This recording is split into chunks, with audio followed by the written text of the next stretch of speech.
Okay, I'm back. Now let's get started. I'm curious how this one's gonna be.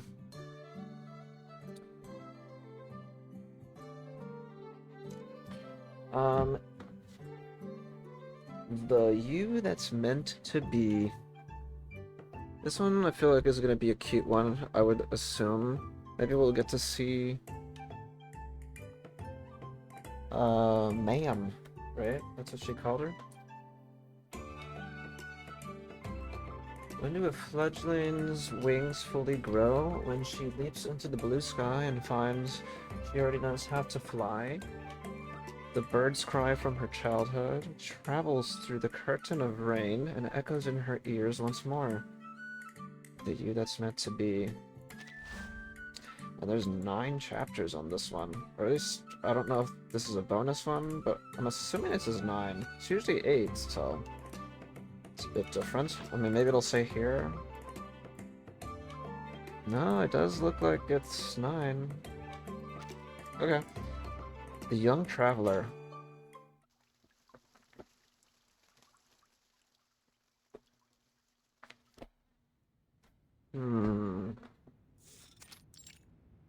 The inn? A single room will be 4 coins a night. Breakfast delivered to your door by... Breakfast delivered to your door will be 1 extra coin. Be 1 coin extra. Alright, that makes 5. Rhiannon opens her coin purse and lets a few coins spill into her palm. Cool. The fledgling perched upside down on her wand spots the glint of treasure and stretches out to snatch it. Stop it! She flicks the bird's still tender beak. Fledgling gives an indignant little shake. Please allow me. Gonna turn away anyone here, witches, shamans, druids, why even vampires will get claimed. Cozy beds if they've the coin for it. Not just at the Tuadar leash Gwyn's That'll be an extra charge. pets. Oh, those will be 2 coins extra. It's all too Is much. it 2? No, that's too much. Oh, how about this? I'll clean the room before I go. I'll find so much as a single feather, promise. Soft gray plume drifts under the counter. Molting season strikes again. Oh. You know, we once had a guest who insisted on bringing his cephal-deer inside. That water horse nearly flooded the whole room. Charged him for an entire new set of bedding I did. Be glad I'm only charging a coin per parrot. They're not parrots. She mutters under her breath, but relents, setting 7 gleaming coins on the counter. Oh, Sharpodontes. Dang. The lion cubs stamped on them roar silently at him. And what would these be, miss? Sir, Sharpodontes, sir? I know what they are, but we only take shillings, miss? Shillings. Shillings? This town may not bar its doors to Arcanus, but it's far from being the witches' fair in Caernarfon.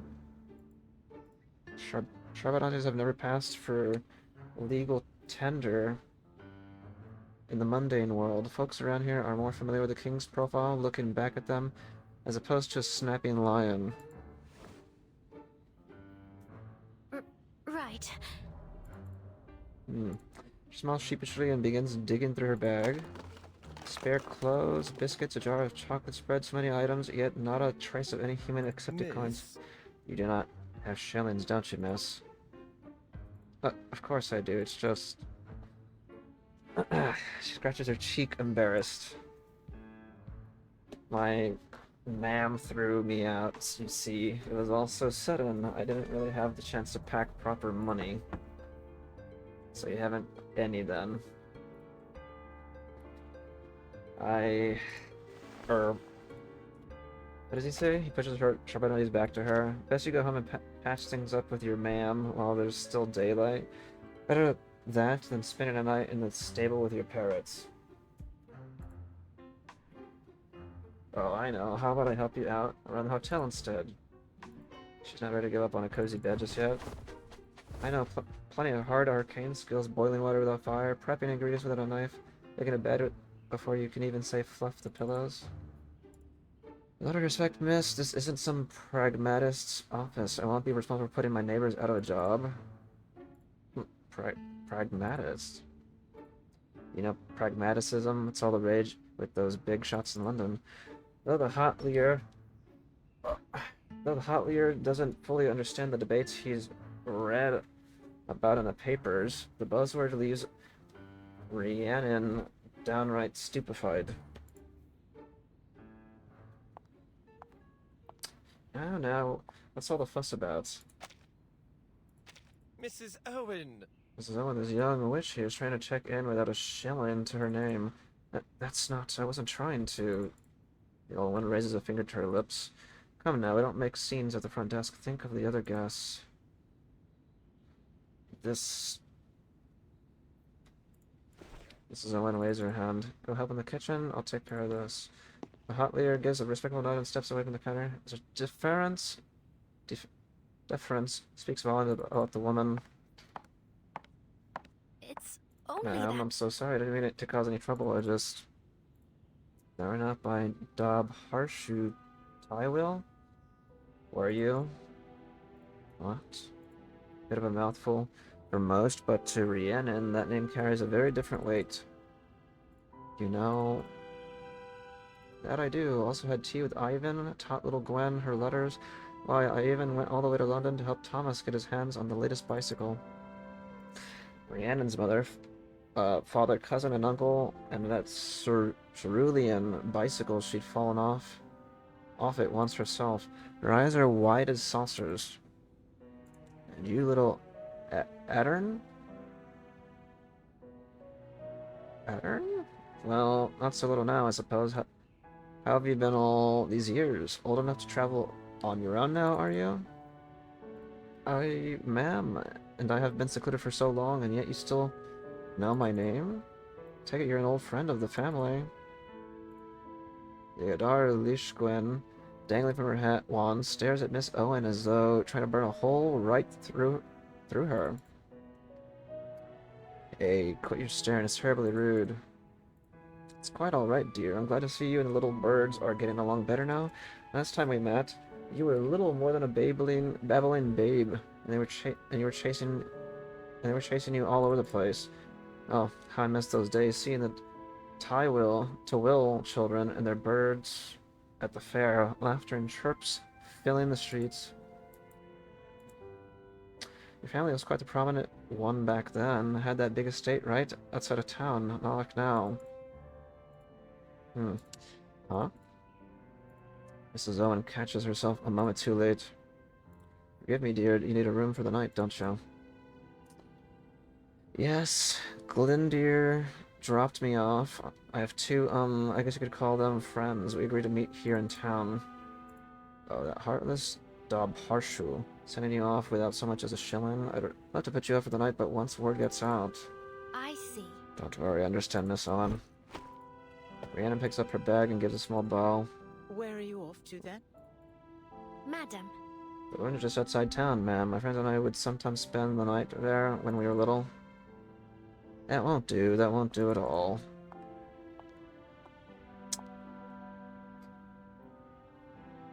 Mrs. Owen takes her hands gently.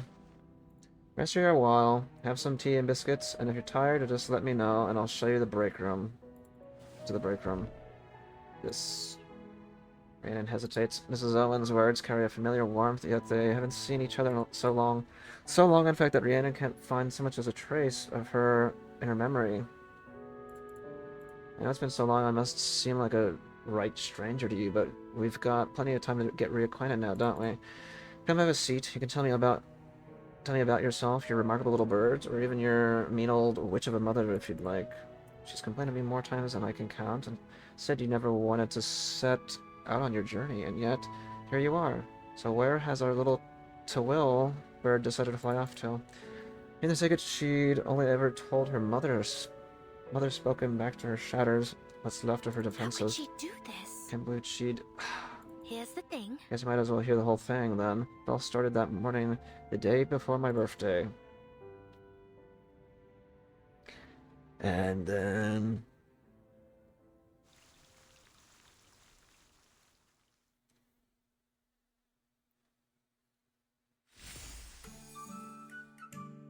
comes a gentle wind.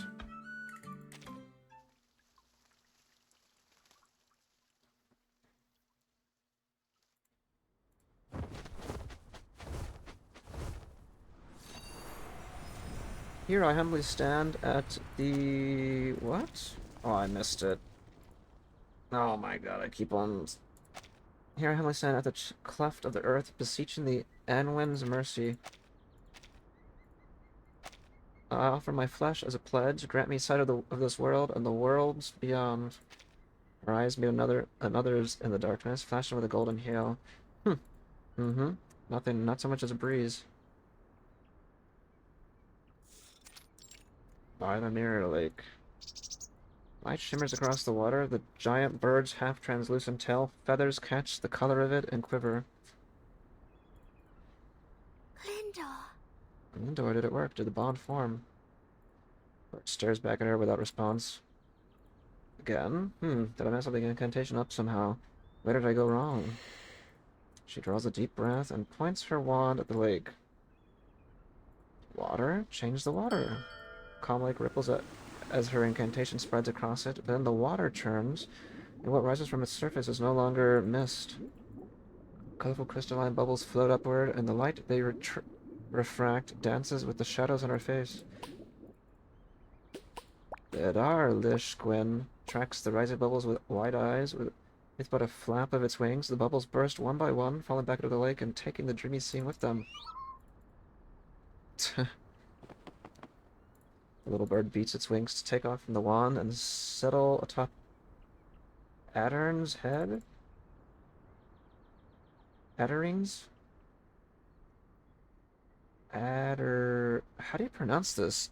Addering? Addering? Stop it. She lifts the fledgling from her hair and holds it close. Still can't bond with Glyndor. A Twill of 16 must journey far. With blessings and a dear companion in sight, how am I to carry on the tradition if I can't so much as...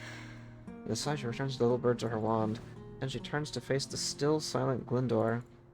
Am I not good enough? Still won't accept me, and am I still not worthy, Glyndor? Is that it?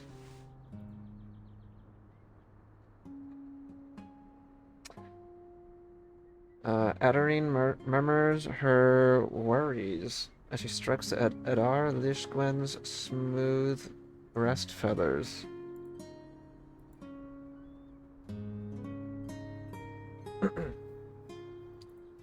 Just as she's done after each of her many failed attempts before.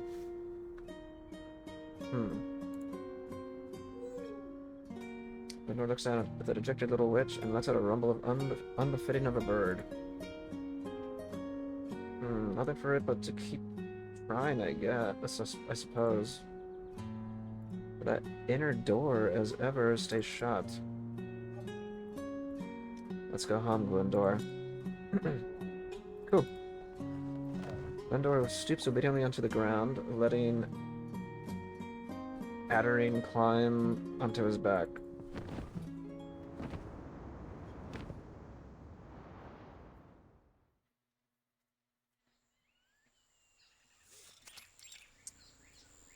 Highlith Tagberry Garden. Bang. Sudden thudding against the wooden door startles a drowsy bird sheltering under the eaves in an otherwise quiet orchard.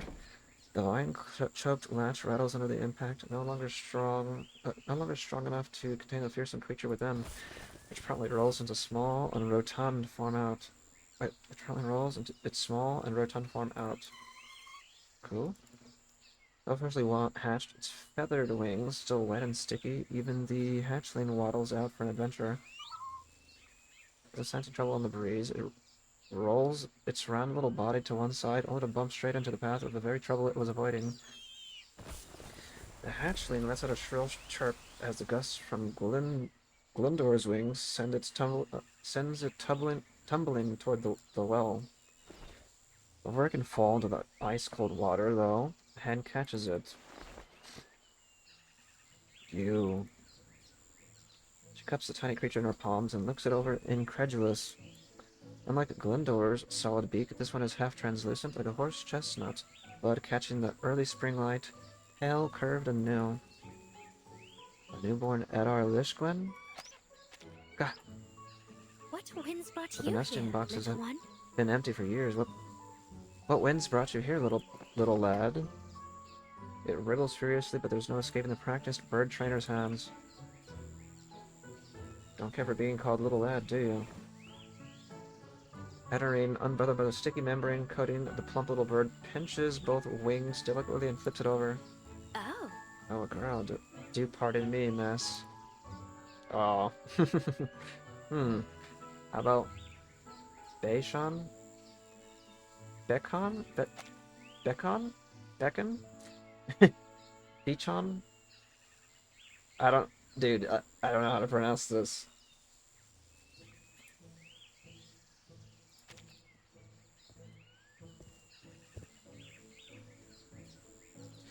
A hatchling this young has no understanding of her language, so the gesture is just a silly trifle. But the little creature struggles again, and tender as it looks, her beak is already sharp enough to draw faint lines across her palm. Edarine pulls her back, but hatchling seizes the moment and lifts her wings wide, only to crash helplessly to the ground.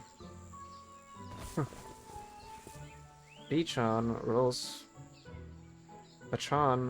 rolls across the ground without any coordination, causing itself to pick up a solid coating of dust and debris. Edarine scoops up the pitiful creature and brushes her off.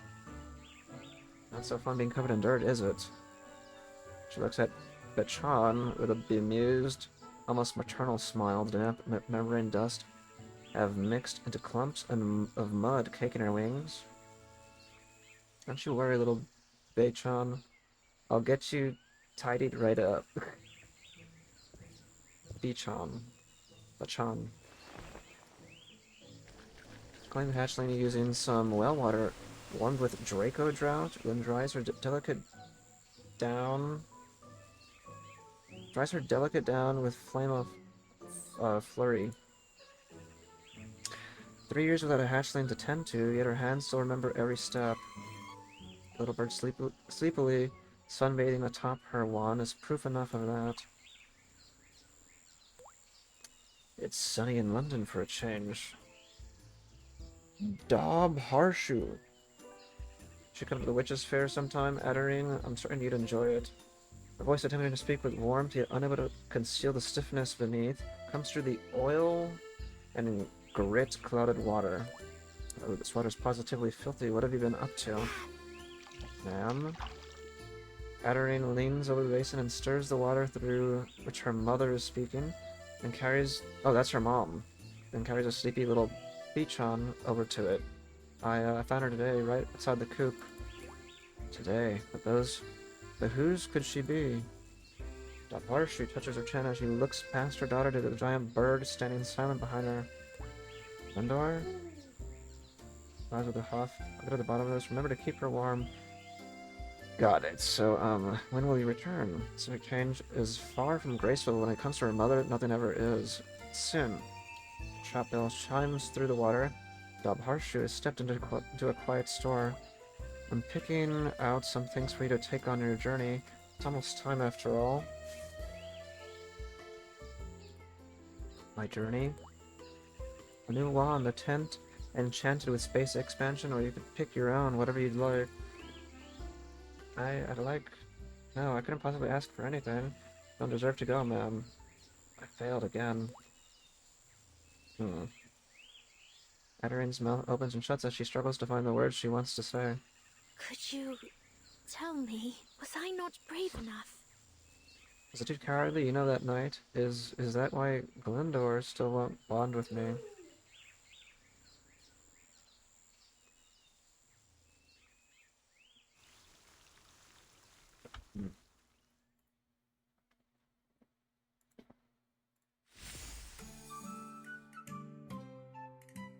The growing pain.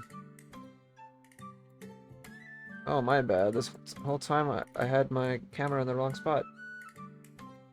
The growing pain. Oopsie daisies.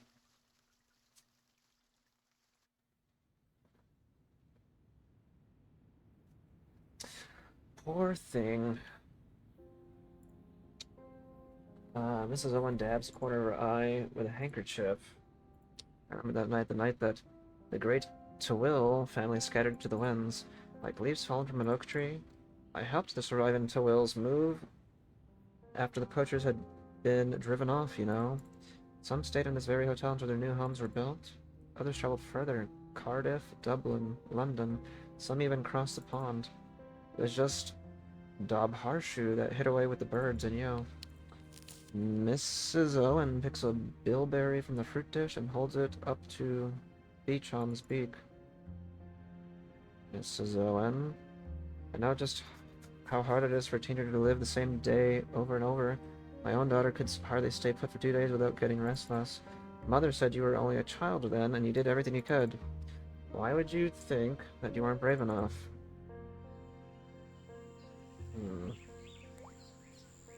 Why would you think that you weren't brave enough? Well, I'd been braver if I hadn't frozen, if I hadn't been thrown from the fight. Could I have saved them? It would had still be Aderin. Adarin. Harshoe's smile fades, and she says her name with an almost scolding tone. You were 12 years old. This should never have been your burden to bear.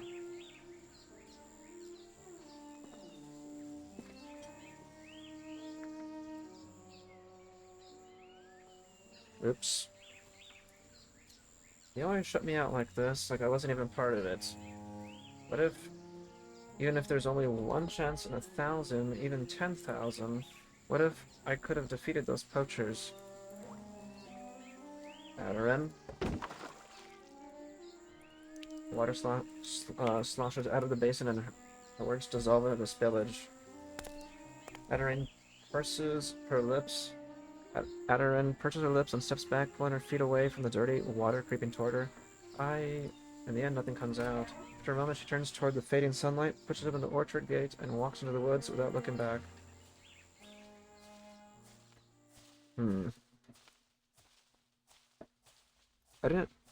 I wonder if they're gonna have a mini game for this one. Deep in the forest. Years of neglect have seen nature reclaim the path to the place she once called home. Now she struggles through the waist-high grass, guided only by moonlight. Pushes away the wild overgrowth, the rustling sound rolls outward and waves all the way to the forest's edge. Glendor, are you there? Cold gleam of moonlight sweeps across the empty corner behind her and disappears. That night. Just like back then.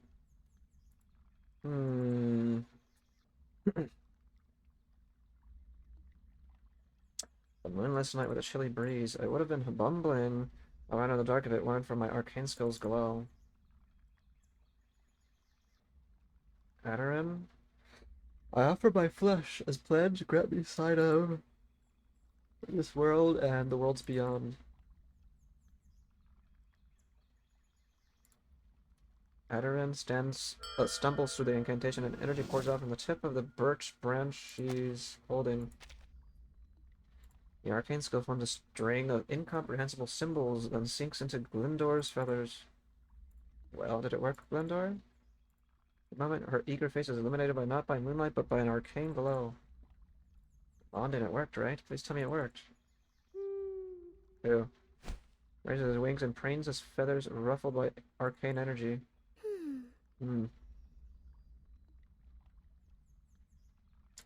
Adarin closes her eyes. She tries to shut out the world, tries to perceive with her heart, and yet there's nothing to perceive. Her elders had always said the incantation flows between witches and their bonded Adhar Lishgwen, but why there should be a stream, she can only feel the void of space between them. I see it now. I see. Glendor's silence drives her mad. Her cheeks puff and her arms fling outward, an attempt at some kind of bird body language. You little skinflint! What? You're real stingy, you know that? I thought we were friends, but you won't even let me borrow your sight? Is a bird's eye view too much to ask for? Cool. Don't you coo me. I'm not forgiving you. You big bird brain. She slips to the ground with a huff. Glyndor looks down at her, then settles to give her a soft wall of feathers to rest against. And just like that, all is forgiven. Is it because you think I'm not strong enough? But I've already mastered 32 arcane skills. It's got to count for something. Glyndor huffs out a warm breath. Adarin can read the incredulous really written on his face. He had, after all, been there the day she burned off her father's eyebrows with Draco Drought. Alright, mastered might be a stretch, but I'm really strong, aren't I? Why, one day I'll be as strong as the goddess Rhiannon herself. Oh, she named herself after the goddess Rhiannon? Adarin makes a fist and swings it through the air. Bang. What? Huh? Fiery glow rises from the horizon beyond the surrounding trees. Another explosion, red and orange, bloom across the sky. For a moment, her mind goes blank, then adrenaline yanks her back. That's... no! Hurry! Glyndor, quick, fly back. Go without me. Without a moment, hesitation, he spreads his wings and vanishes into the night. Adarin's little legs bite the knee-high grass as she sprints toward the blazing sky. She still clings to a shred of hope.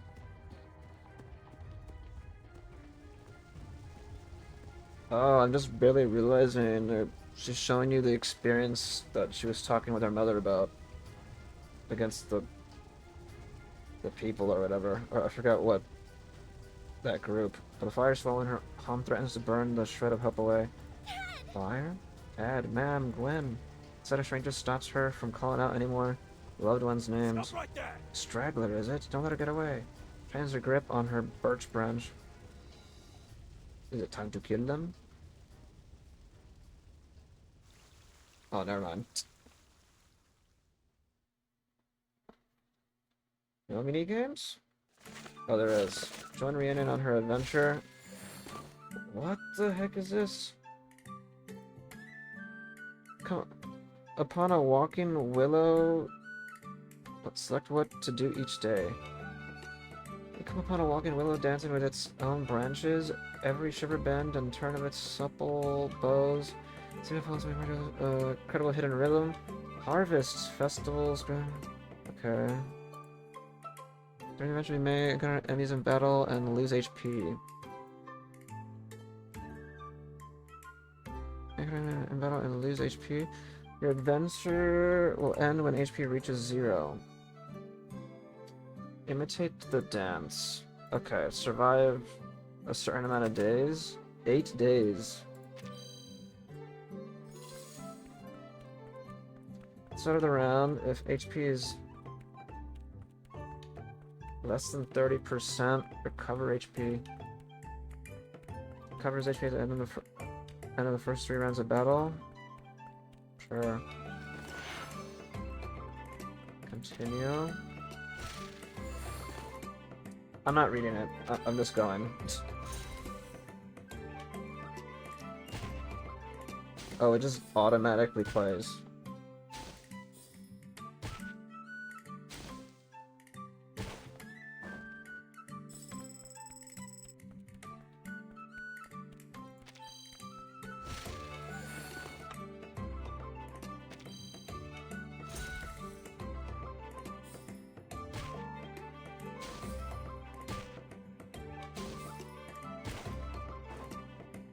Okay. Critical rate goes up. Magic on critical hits. Ultimate deals no damage.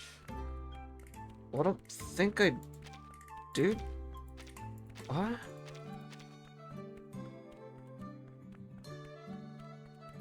Ultimate has a very chance to fire again. Can trigger repeatedly. Is there ultimate different in this mode?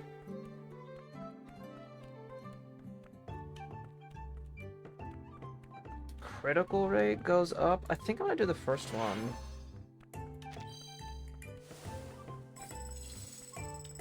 Ultimate damage. Okay, let's increase our defense.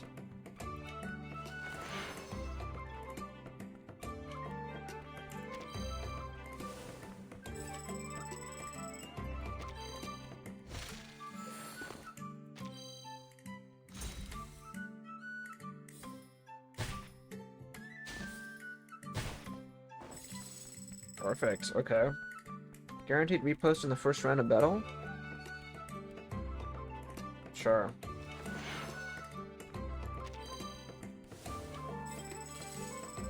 Basic attack follow-up rate. Start of the round if HP is less than 30, defense up this round. Cover this moment at the start of the round. Of each round. Okay.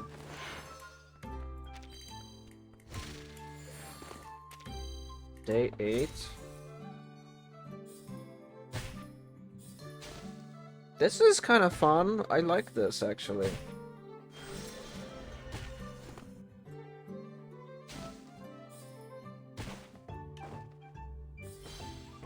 Okay.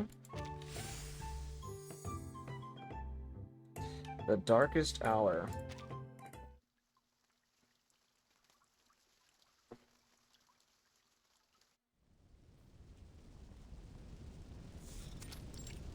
To Will Estate. Father used to say with a smile that fire was the greediest child of all.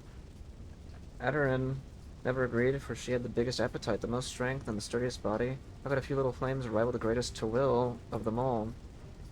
Tad, ma'am, where are you?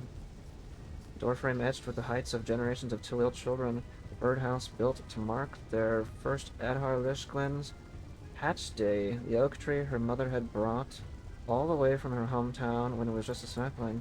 The heat and smoke forced tears from her eyes. You are right, Tad, it really is the greediest. She staggers toward the blaze. The arcane barrier she conjures barely reaches her skin before it's seared away. Ah! The flames devouring the manor taunt her with the crackling and groans of long-dried wood. Where is everyone? Glendor. Bird's cry cuts through the heavy smoke, letting a sliver of pale moonlight fall in the center of the fire. Tad. Tears away from her original path and veers toward the heart of the flames. Oh, this is her dad. Aderin's father. Stay back! She halts. There's something in his shout, something ragged and broken that she's never heard from him before. Oh, is he dead? Does he die? His contorted face is covered in sweat and blackened by smoke. She can't help but take 2 steps forward.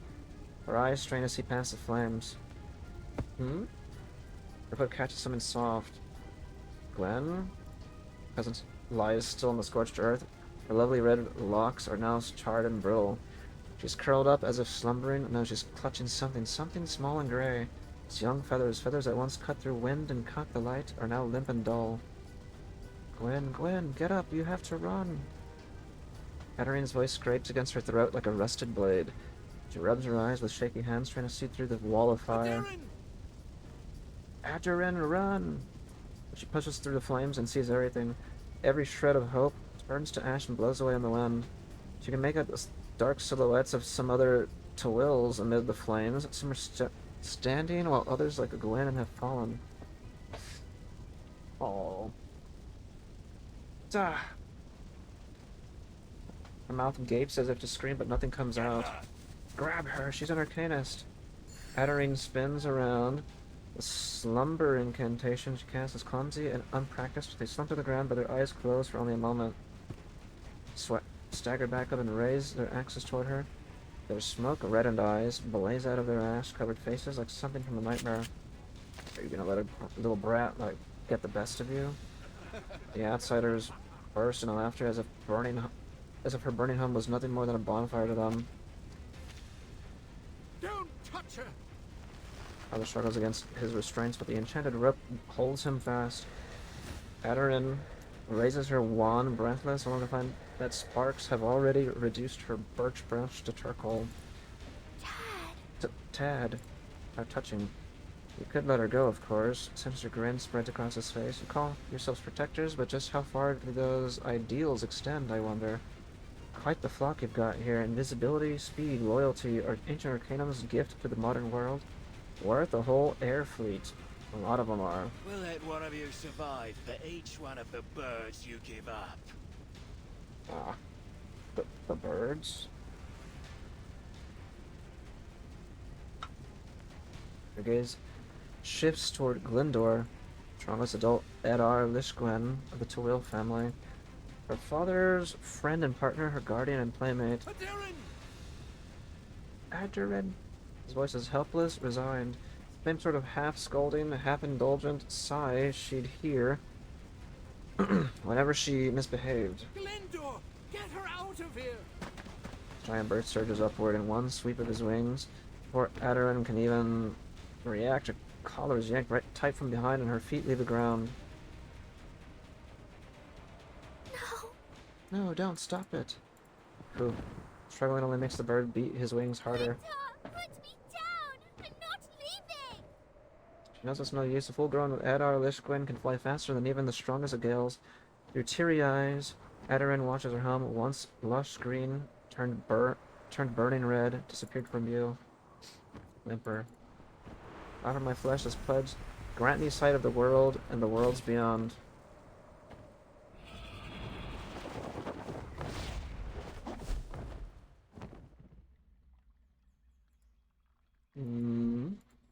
Lindor opens his talons as he comes down for a landing, letting Adurin tumble into the soft grass.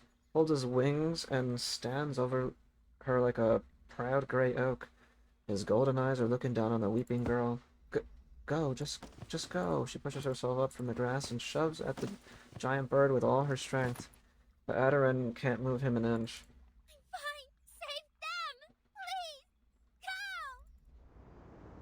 Go! A broken cry scattered in the wind. Glyndor's golden pupils narrow into pinpoints. He opens his wings just a little and moves instinctively toward the trembling girl. Please? Adurin reaches her tear-streaked hands up to lay them against his beak. Gives Adurin a long, sympathetic look. Then he spreads his wings wide. The resulting gust rolls across the sea of grass like a tide as he takes to the now moonlit sky, flies back toward the rising smoke and orange glowing flames. Adurin crumples onto the ground. She's left with only the crisp midnight wind to comfort her. Tears her heart open, and through it they wail together. Well.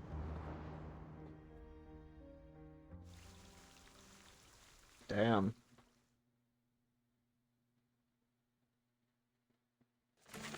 Oh, it's putting me back into this. Okay.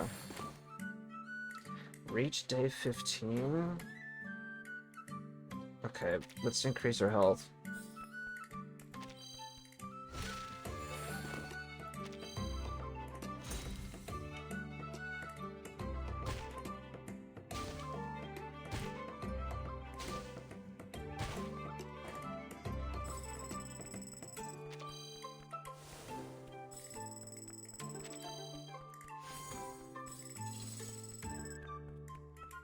When ice crystals are triggered, enemy magic's down for the round. 30% to recover a large amount of HP at the start of the round. Defense up. Ice triggers? Okay, sure.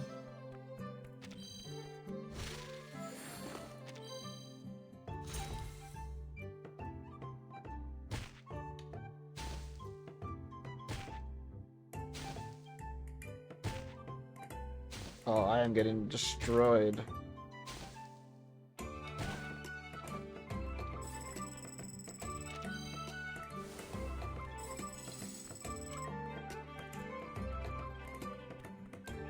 Oh, for the round? Oh. Ultimate damage up?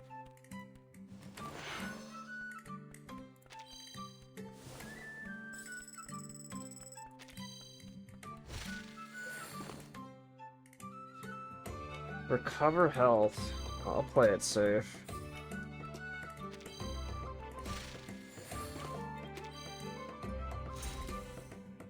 I should have got the new skill in the beginning.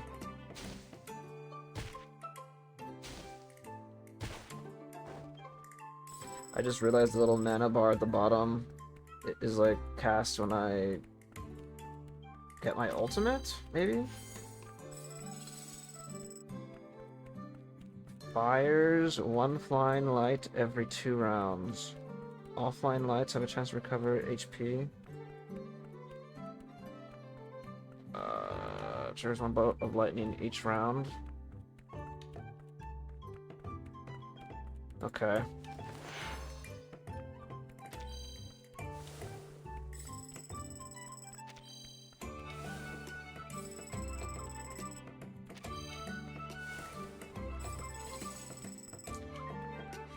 Fires, flying, offline lights have a chance to recover max HP? Sure.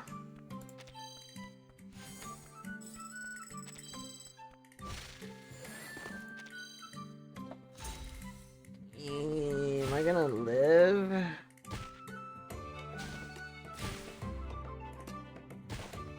Oh, we're fine.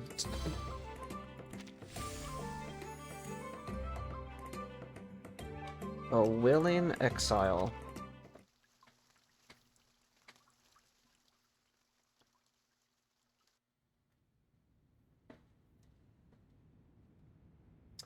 As this chapter of her tale comes to an end, the room falls into a stunned silence. Oh, I'm so sorry, my dear. It must have been terribly painful to remember that night. For once Miss Owen's composure fails her. She fumbles between searching for either her handkerchief or Rhiannon's hand, yet she manages neither. You've done nothing wrong, child. Run into the fire, trying to find your family was not a mistake. Neither was surviving it. Rhiannon goes still. That's what Ma'am told me.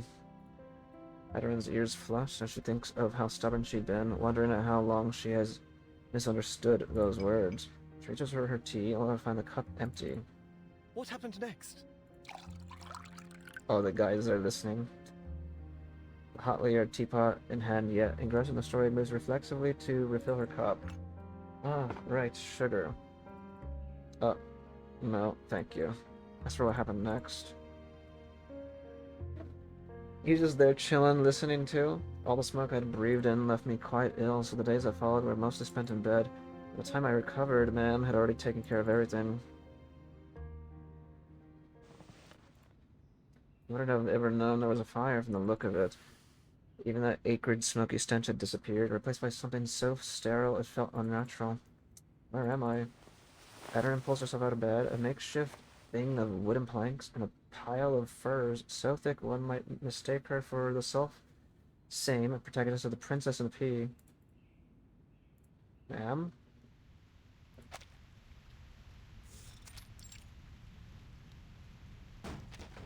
First thing she sees when she steps outside is her mother back turned to her, drawing shapes into the air with her wand. She stands at the center of the blackened earth, ravaged by fire and grief. A faint arcane glow envelops her fingertips and ripples out. Then a soft drizzle falls from the blue sky, erasing stains and soothing the wounds of the earth. Ma'am. On and Aderin notice just how scratchy and raw she sounds. The witch pauses. The light of her fingertips is fading as she turns. Dalbarshu's eyes are dry. Her face home to a tranquility that looks forced and exhausting to uphold. It frightens Aderin more than any tear-stained sorrow could. What about the others? What about Lindor and Tad? Dalharshu crouches down to meet her daughter's wide eyes. By the time I got back, it was too late. But you're restoring the defensive array? Father activated it in the end. We'd been exposed, but anyone who comes sniffing around after deserves what they'll find. Her tone matches her face, serene, daring, and unbothered. And yet the words fall on Aderin's heart like cold raindrops from an approaching storm. Despite being a witch of water, this is one rain cloud she's powerless to cast away. Aderin's world goes silent. Her mouth moves. No sound follows, but salty, warm tears find their way inside.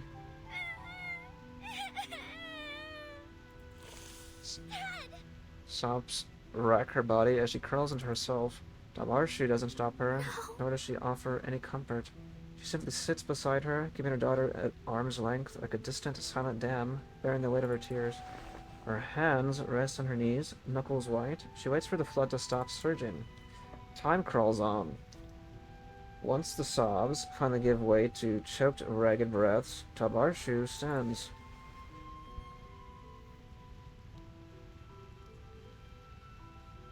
And we cried it all out. Stark composure leaves Aderin without a refuge. Ma'am, you... Dalbarshu reaches out, not to wipe away her daughter's tears, but to brush the last specks of ash from the ends of her hair. Here. This place has nothing left for us. Leave your tears here as well, Edarin. But this is our... The word home is still lingering heavy on her tongue when Dabharshu offers her hand. The morning light falling on her face highlights a steely calm behind all the fatigue. Come, Edarin, it's time to leave. She looks around at the charred ruin, a home no longer. Leave where to? Somewhere you can learn to breathe again. Damn, man. Pastory Valley is filled with ancient forests, painted in sun-dappled shadows. Flying fast and far in an attempt to outrun the heartache. At last they arrive. Sorry, I can't tell you exactly where. That road was really long, so long I thought it'd never end. It did eventually end. I remember a man parting a curtain of vines dotted with small white flowers. First thing to hit Edarin is the scent of sweet fruit and damp earth, and then the sight of sunlight filtering down through the canopy, warm and honey gold.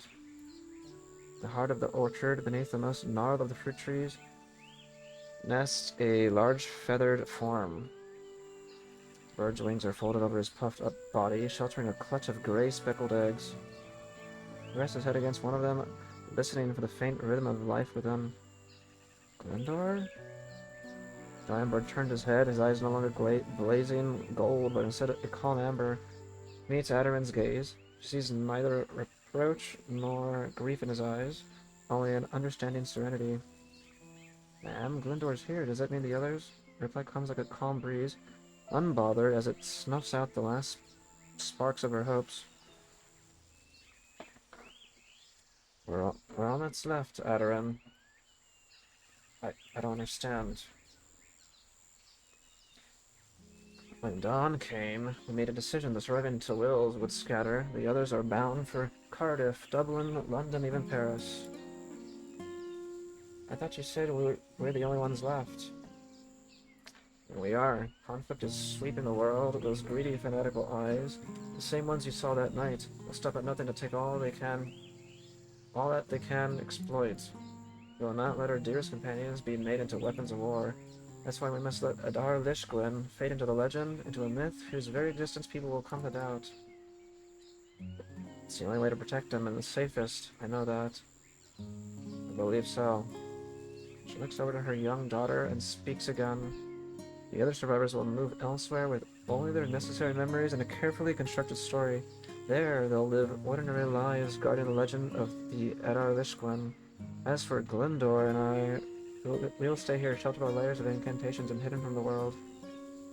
For how long? Forever. Until time brings us a better answer, or until one is not needed. This is a promise I made to your father. The unfinished work I will carry out in his stead. Her voice grows both softer and more certain. It need not be your path, Edarin. You can write a story that has nothing to do with legends or history, a story that's wholly yours. She pauses and breaks the cold barrier between them to rest her hands on her daughter's shoulders. I can't make this choice for you. I know that staying here means no more playing in the woods, and no more school either. I'd have to say goodbye to my friends, my teachers. Dabharshu watches tears well in the corner of her daughter's reddening eyes and draws a deep breath. I could send you to your aunts in Perthshire, far enough and safe, or I can enroll you at a secluded school where the teachers will look after you. Ma'am? How can you be so calm? Tad's gone, everyone else has left, and now you want to send me away too? Aren't you sad? Why won't you cry? There's no room for tears, not for me, and not for you. She rises to her feet and approaches Glendor, still nesting beneath the gnarled old tree. This isn't your burden to bear, Edarin. Dabharshu waits as her daughter sobs. Even the wind seems to still impatient and seems still to still an impatient anticipation.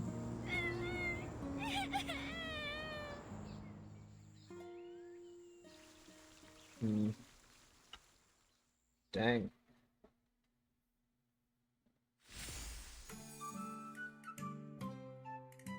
Honeyed words.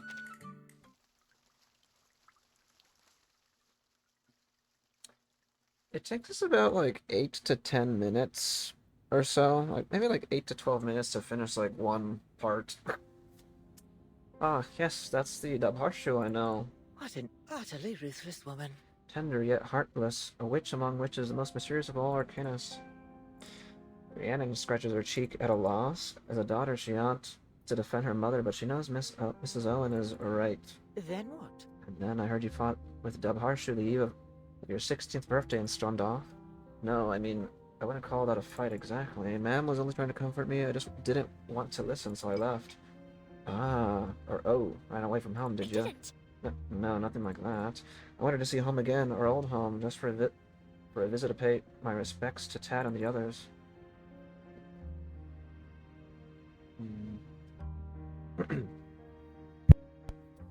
Trouble always comes without warning. Svebi stay? Vebi stay? The leaf-covered ground gives way, sending her plummeting into the pit. Only a quick burst of arcane energy keeps her from hitting the bottom. Ooh. Idar Lishgwen, far too large to fall in, crouches at the edge, peers down and calls out, worried. I'm fine. The pit reeks of rot and metal. The sight of a rope net rigged at the bottom sends a bead of cold dripping down her back. What is that? Think we got something. Go on, check if it's a big one. Oh my god, the back. Before she can process what's happening, the sound of footsteps and clanging metal closes in from outside the trees. Mentor, take them away. She grabs a fledgling from her shoulder and holds it up, trying to get it to fly, but malicious voices boom too close for escape. Quick, turn invisible. Mentor has already concealed himself within the light, but the two fledglings clinging to Aderin have yet to master that trick. Several rough, avaricious faces crowded around the pit's edge. Boy, it's a girl, and she's got some chicks. That tip-off was money well spent. It was young Adarishquans. Just imagine the sharbadantes we can get for those on the black market. Hand snatches at her shoulder. The frightened fledglings crouch and puff their feathers. Adarin's body reacts before mine can. Throws herself to the far side of the pit, but she's not fast enough to escape the greedy, calloused fingertips that graze her collar. As she sees the glint of drawn weapons above her, a bold idea takes shape. But wait, don't hurt them or me. She tilts her head back. Moonlight filters through the canopy above to highlight her mud-smeared face and the helpless, panicked expression she puts on display. Adarin tightens her hold on the fledglings. Perhaps it's her imagination, but the little bird seems to understand. The bigger one sells for more, right? That's what you're after, full-grown birds. She hopes to sell the idea that she's stealing herself to divulge a secret. I know a place, there's a nest, more than one bird, if you let me and the fledglings go. Villagers look at each other with narrowed eyes, weighing her words. Find us will end well for you. Of course. Of course, I'm a hunter, so I know these woods. I came across the nest by accident. It's well hidden, in a ruin to the east. That's where I found these ones, like, look. Can this with a fledgling in her arm? They drop a rope into the pit. Climb up. Adarin settles the fledglings back on her wand, grabs the rope, and pulls herself out. She may have made it out of the trap and back into the moonlight, but she can't help feeling as though she's stepped into a far more dangerous cage. This way, let's go. Much to what she remembers to be east, keeping just the right amount of fear in her voice. It's a bit of a walk. Don't try nothing. Billy Poacher pats his holstered weapon, letting its presence finish the threat. Of course, as long as you're willing to spare me and my birds. If you could deal with the large one at the nest, I'd be even more grateful. Got in over your head with the big one, did you? Yes, I mean, I stole these two from the nest, so... so they say Adarlishquens are known to hold grudges. Yes, exactly, that's why the big ones won't leave me alone. But after hatching them, caring for them, I can't bring myself to give them back. Ha, got nerve, I'll give you that. Poachers shove her forward and they set off. Adarin leads them with a limp and a nervous smile on her face. Every step she takes weaves another thread into a dangerous lie. Her palms are clammy, but the chilly wind dries them somewhat. She wants to believe it's Gwyndor, silently watching from above. I have to do this. She has to keep up the act, either until an opportunity presents itself or she's backed into a corner.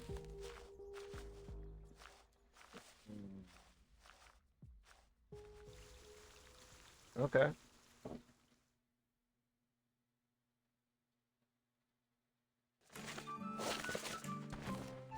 Okay.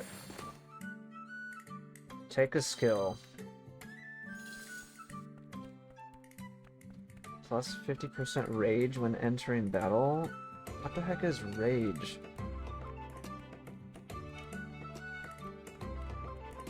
Triggers one bolt of lightning. Okay, let's try the rage. I don't know what that is. Continue. Are they calling rage her ultimate meter?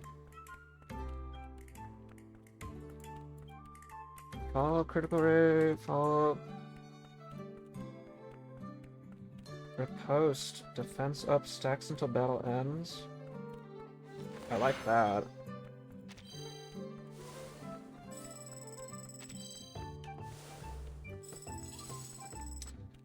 Basic attacks have a chance to trigger 2 bolts of lightning. I'm fine with that.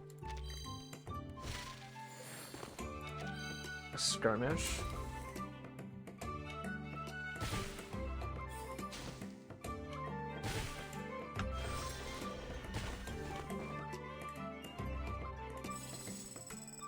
Casting your ultimate recovers HP.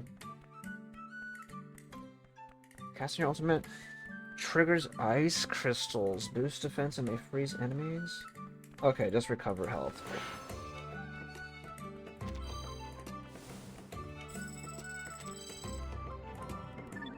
A rough day. So the round magic goes up. This one round of HP. Let's get magic.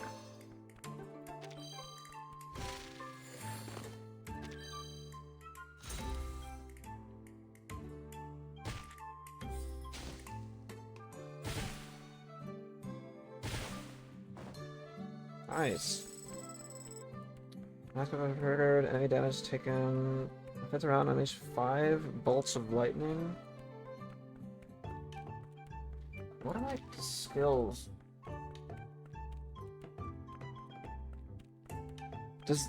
Okay, so I don't know if this increase is this gonna stack?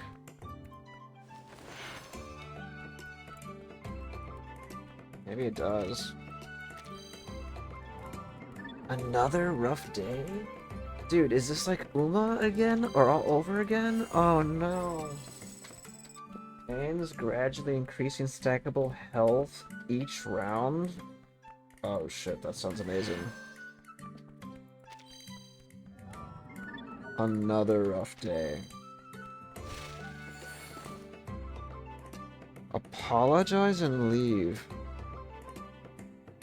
Help prepared, acquire an expert skill. Ultimate damage 100%. Minus 100%. Basic attack. Repost. Okay, we'll do this one.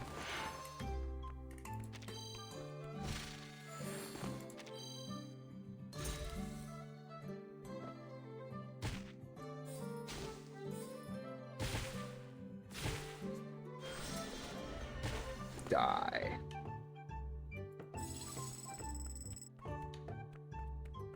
Triggers 1 bolt of lightning each round. Yeah. Skill damage. Critical rate, critical stacks until battle ends. Sure.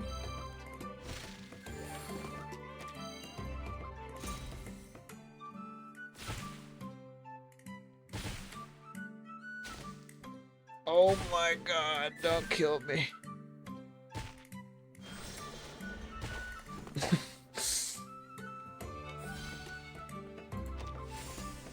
Okay. Scorching Wrath.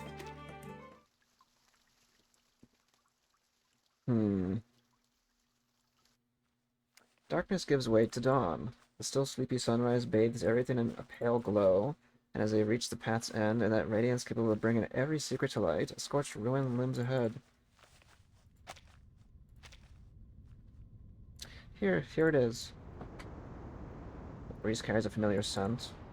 Along the sweetness of the orchard, it's all ash and green. Oh, you know what?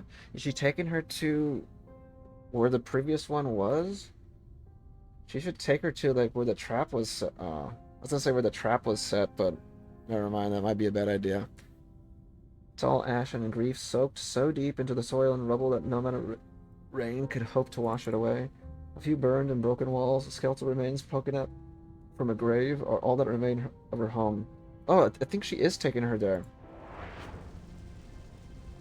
Sounds she had hoped to forget come back to her, the crackling of burning wood, her own panicked cries, and the Edar Lishgwyn's mournful calls. Whatever joy her 16th birthday should have brought is replaced by someone else. A morrow, deep guilt she'd never been able to shake. Now, in this charred dead ruin, it wakes again, far more terrible than before. If only I'd been braver, if I hadn't frozen. Glyndor hadn't needed to rescue me. If he had just stayed with Tad, he might have... Again and again, she punished herself for this sin, for not being enough. Leave Aderin. Childlike voice in the back of her mind, caught between calm and crying, commands her. Turn invisible, turn back. Go back to the orchard, reinforce the rituals. You can't afford another mistake, so leave it to someone who won't make one. Wait for Ma'am, she'll handle it. There's a voice again, timid yet tempting. She can't deny that its logic is sound. Invisibility. She finds a safety in the idea, like a siren call. It feels dark and yet almost irresistible. She can feel the arcane energy she's inherited from her mother stirring. It's desperate to conceal her, desperate to wipe away every trace of her presence. One incantation, one of the few she knows by heart, and she would vanish. She could leave these poachers to a stronger, more reliable witch. Now, Aderin, go.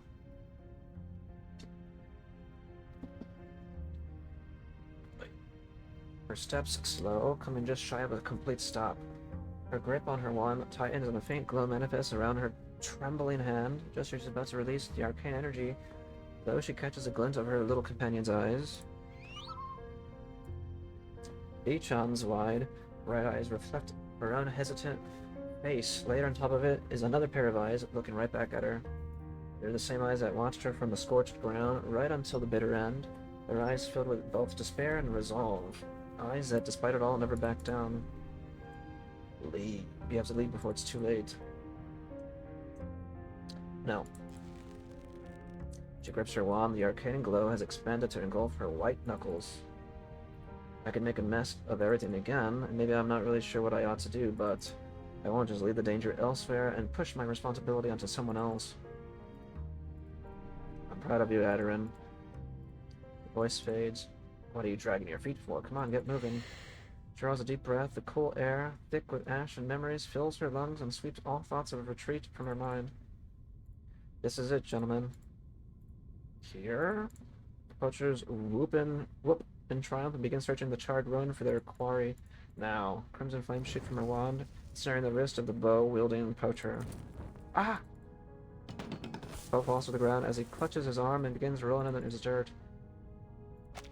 the dirt. Aderin doesn't hesitate. A second Draco drought is already charging in her wand. Damn it, I knew you were up to something. The poacher's hand flies to the weapon at his hip. Draco drought. Flames shatter the projectile just as it leaves the barrel. She'd never encountered a firearm before, never really understood how it worked. The shower of hot sparks and metal slag catches her off guard. Ah! Surprise sends her tumbling back. Some guide you turned out to be. Those two chicks of yours will more than make up for the trouble, though, wouldn't you say? Just as the leering poacher raises his weapon again, the wind shifts without warning. The gray silhouette plunges into a headlong dive. A net? A large net with an eerie shimmer drops right into Glyndor's path. Buzz. Zzz. The sound in the midst makes Aderin's skin crawl, but it is a cry of pain and fury that Glyndor lets out that truly breaks her heart. Shriek. No longer able to sustain his harmonization of light and shadow, the illusion blurring him falls, leaving Glyndor's Glyndor fully exposed. It worked, it really worked. A full-grown Adar Lishgwen, a live one at that. So that bloody brat didn't. No, she tricked us, but it didn't. It don't matter one bit. We've nabbed ourselves a big one. Poachers celebrate their catch, but Adaryn doesn't move just yet. She bends down. Her fingers sink deep into the blackened earth in search of a pulse of the last sign of life in her long-dead home. Our defensive ritual. The arcane energy thin to the faintest threads, weaving through the scarred dirt and remnant ash to find a way up. Water returned to this earth, it's still in peace. A low rumble rising from below. What's that? A grip in it. What? He grips his gun and raises it toward Adaryn, but he's too late. One by one, azure incantations blaze across the dead earth, and an underground river breaks through, soft yet unyielding. What? Ah! No. No!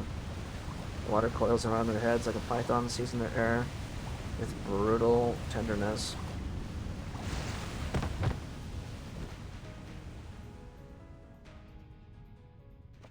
As the poachers go down, Adaryn sprints toward her and snared a companion. Throws herself over the fallen bird and cuts a sinister net away with precise arcane skill, taking care not to injure Glyndor. Once freed, Glyndor bows his head to nudge Adaryn's forehead with his large beak. Glyndor, Adaryn?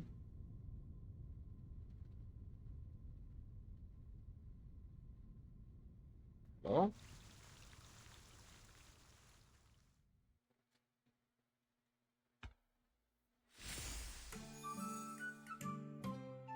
Goes a gentle wind. It's pretty good. I like this one. Is it extraordinary? No. I like it though. Travel-worn Dabarshu stand at the edge of the scorched grounds, silky hair, loose and tangled over her shoulders. Her eyes are wide with shock and a worry that hasn't quite settled. Ma'am?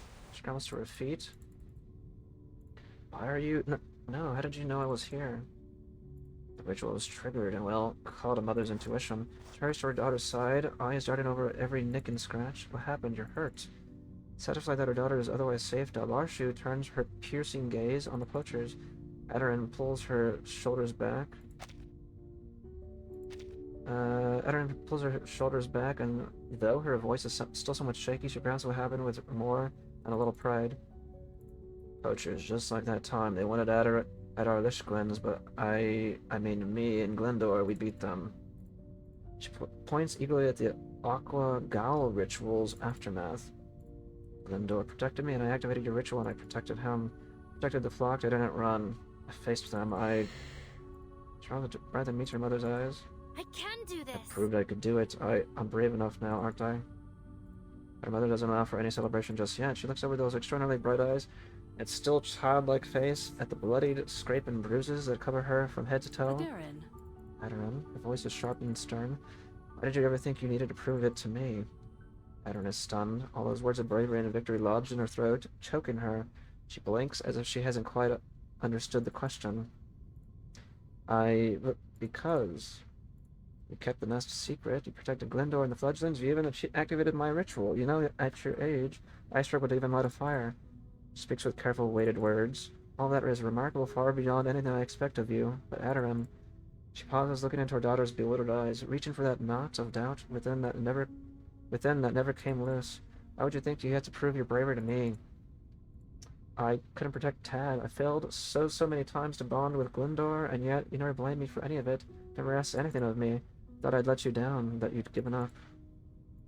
No, Adaryn, I'd only thought that I should bear the Twill family's burdens alone.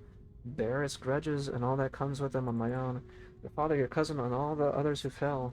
They were robbed of their chance to move forward, but I thought if I could shoulder it all, then perhaps at least you could fly free. I never would have imagined you felt that way. Voice carries no blame, only deep confusion and a love tinged with the remnants of grief. From the moment you ran back into the fire for our family, from the moment you chose to stay quietly caring for the fledglings, enduring the loneliness without ever complaining, no, from the very day you were born, you've always been the bravest girl I could ask for, and one I couldn't be more proud of. That courage has always been inside you. You could never let me down. But But I... Gundor coos as if to echo Dobharshu's words. Shakes out the feathers. The net head flattened and rises unsteadily to his feet, wings stirring up a gust of wind in the process. Glyndor, Gundor, you're hurt. You shouldn't. Aderin? Yelp. you You can talk. He can? I didn't even know that. All at once the world and its sounds fade. The breeze sweeping through her home's remains. Her mother's breathing, the soft rustle of the valley trees, all are miles away. She looks into Adarlishwin's great golden eyes and sees herself staring back. A startled face, eyes holding back tears, crystal clear yet so unfamiliar. Then there's a voice, heard not through her ears, but somewhere in the depths of her heart. You seek answers in books, in the arcane skills they teach you. Yet never have you ever listened to your own heartbeat. Her breath catches in her chest. And I are waiting Dabharku. till the day you see yourself.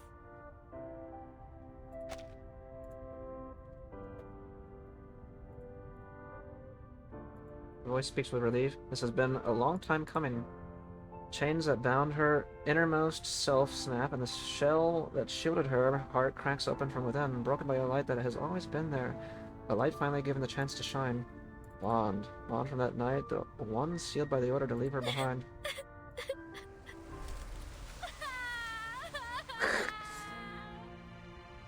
Tears cascade down her cheeks. Tears only for herself.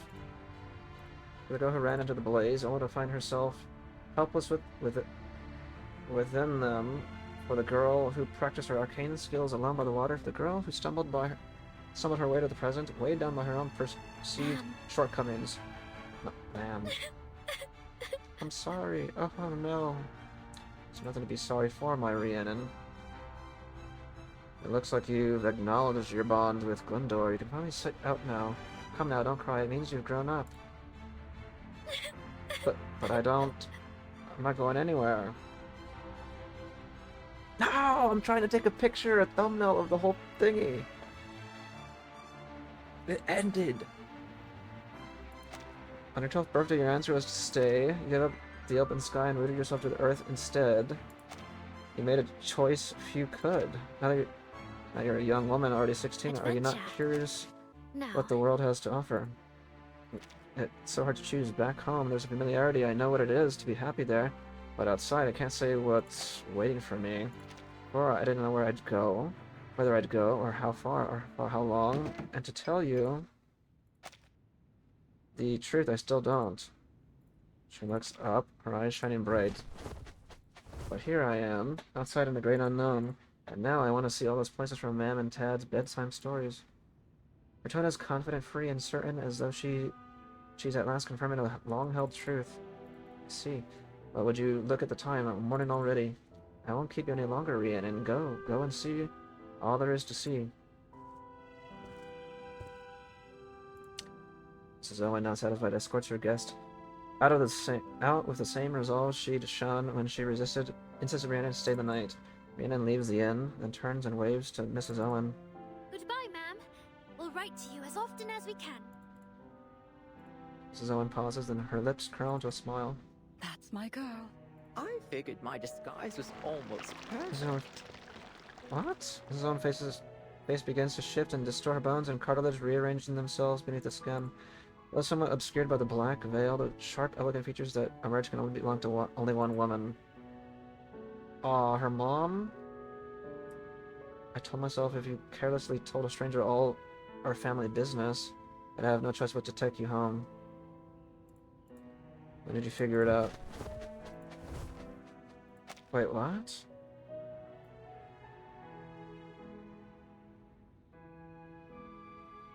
Oh, she did say goodbye, ma'am.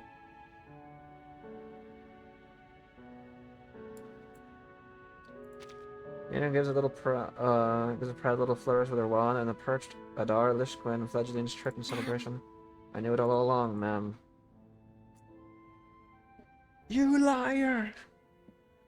Nah, that was good. Oh wait, the other one. Okay, wait, that's basically the end, I guess. I didn't take a thumbnail though. Ah. Well, I took one, but it wasn't. It wasn't what I wanted. It's fine. Maybe I'll use it. Acquire a skill. 20 days.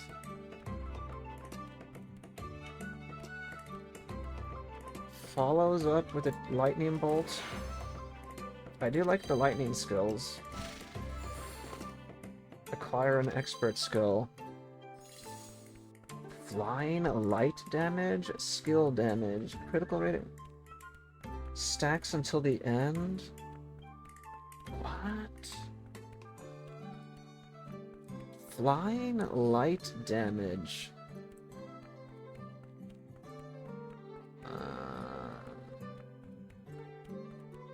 I could try that.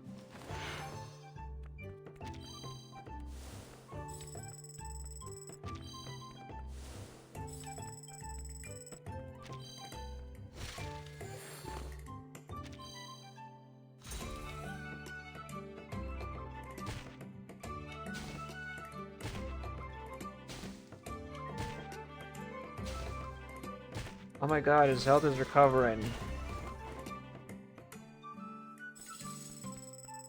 Turn around if less than 30%. Defense up. Fires one flying light every 2 rounds. Sure.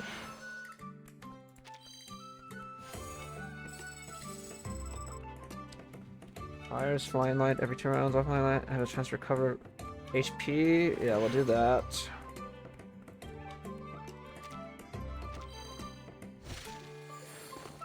An unavoidable skirmish.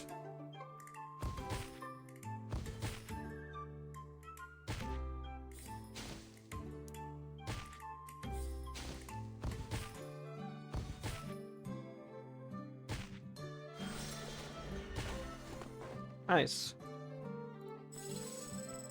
Triggers one bolt of lightning each round. Start around. Oh, you know what? I'll choose this. Also, just in case. A flying lightning has a chance to trigger lightning. Okay, fine.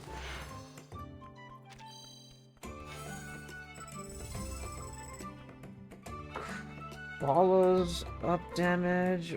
Skills no longer deal damage. Triggers one ice crystal every 2 rounds. All ice crystals have a small chance to instantly kill normal enemies. Yeah. Hey, we're just getting a lot of, like, skills.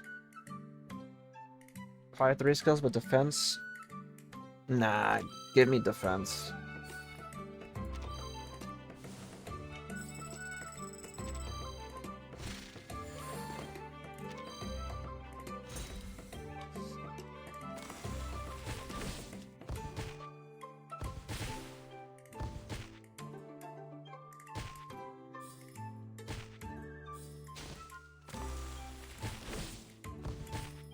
Well, it didn't instantly kill him.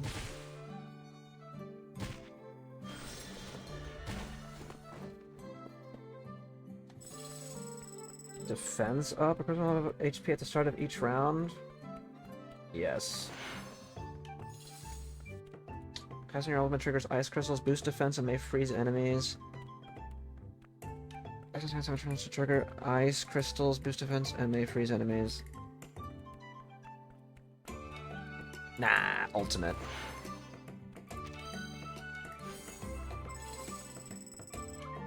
Start around if less than 30%. Attack. Defense up. When riposting, it triggers. Okay.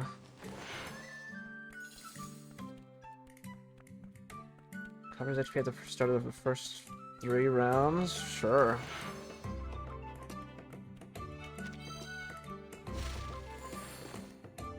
Max HP, minus 20 fully recover HP. Oh my god, these butt heads. Mm.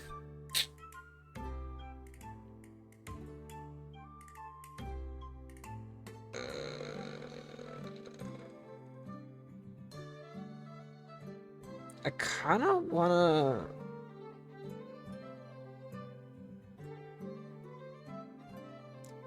I'm gonna do this one.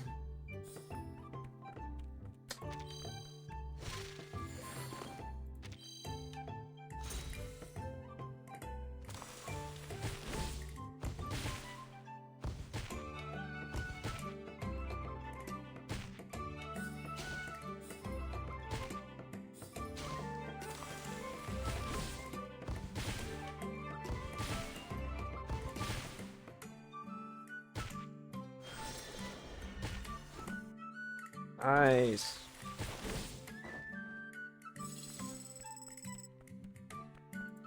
Guaranteed repost in the first round of battle.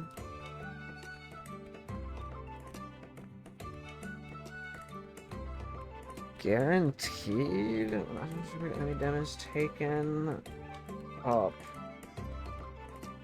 I just want to fly by every 2 rounds.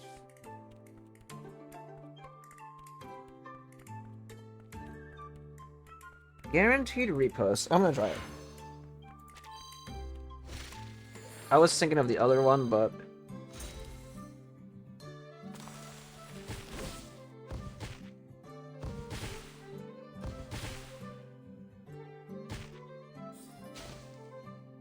oh my god, I'm almost dead.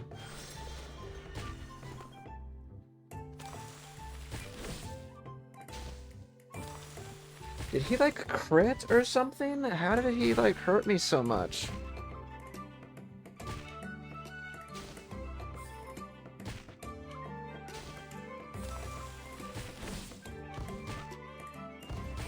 Oh my gosh.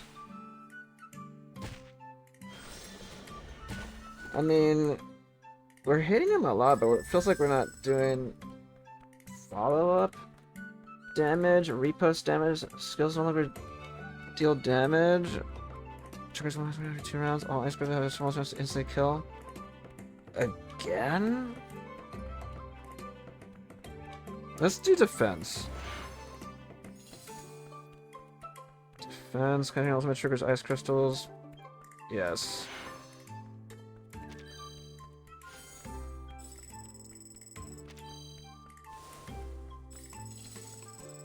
Casting your ultimate recovers HP. Follow up, follow attack, stacks. Gradually increase. Gains gradually increasing cycle HP recovery every round. Yes.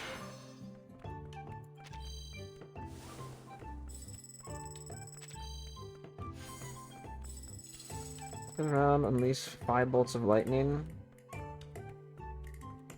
Yes.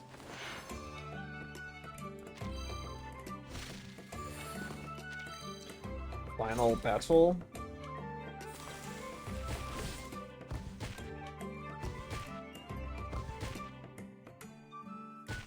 Die, you big lizard.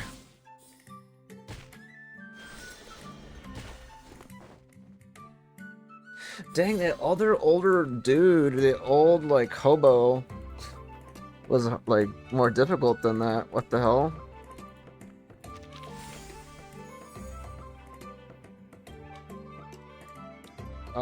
Journey of the Brave?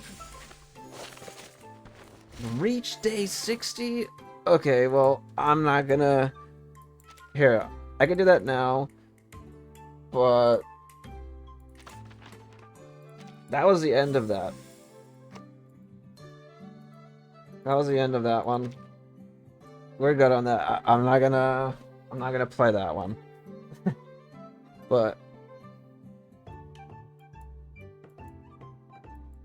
But yeah, that was very good, man. That was a good story. Again, very, you know, very linear story. Nothing like mysterious happening or whatnot. I think when it comes to stories like that, you know, again, just very straightforward.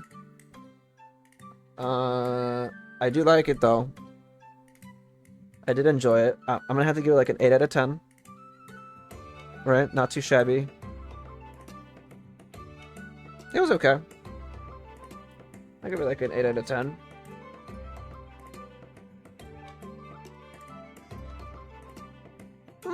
Yeah, I give it like an 8 out of 10. I was thinking like either like a 7 or an 8. Maybe like a 7. Not too shabby for an anecdote. Yeah, probably like a 7 or 8. Both of them are... yeah, I'll give it like a 7. Not too shabby. It was pretty good. But yeah, that's gonna do it. That was Rhiannon's character story. The you that's meant to be. I was kind of interested in this one. I think the next one, the next anecdote with, if Miss Stranger has one, should be very interesting. I'm very curious on that one. I think that one would be super good. So I'm looking forward to that one. Again, hopefully there is one. But yeah, that should do it. Appreciate anybody chilling and hanging out on the stream or when you guys watch it on the VOD when I upload this. It means a lot. Let me know your thoughts and comments. What you think of the Rhiannon's anecdote. Are you guys looking forward to another story? Let me hear your thoughts, and I'll catch you guys on another one very, very soon. Laters, laters, laters.